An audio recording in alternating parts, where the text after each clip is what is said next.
అలాంటి మరి క్రమాలన్నిటికీ వచ్చేది, రొట్టి చేసేది, చాలా విశ్వాసం ఉండేది. అది ఆ రోజు మేమండి డోక్రా మీటింగ్ ఉండి అందరం వెళ్ళిపోయి వాళ్ళల్లో ఎవరూ లేము. ఇంకా దుష్టుడు ఆ సమయాన్ని దోచేసాడు అన్నమాట. లేకపోతే మేము అందరం ఉంటే అట్లాగా దేవుడు ఫస్ట్ అనుకోండి, మేము పెద్ద గొప్పది కాదు కానీ అయినా మనుషుల సహాయం కూడా కావాలి కదా. సహోదరులు అందరం వెళ్ళిపోయాం మీటింగ్ గురించి. వచ్చేసరికి ఈ ఘోరం జరిగింది.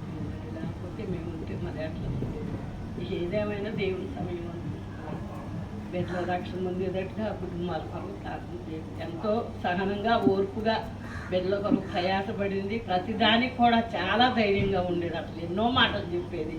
ఆ సహోదరి చెప్పినట్టు అసలు తిరుగుబాటు ఎక్కడా ఉండేది కాదు.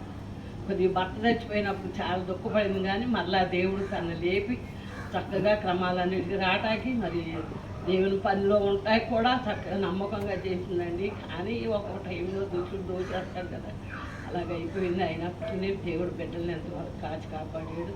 వారి రక్షణ పొందేటట్టుగా మరి ఆధారగలిగినట్టు ప్రార్థన చేసి మీ అందరికీ అయ్యారు.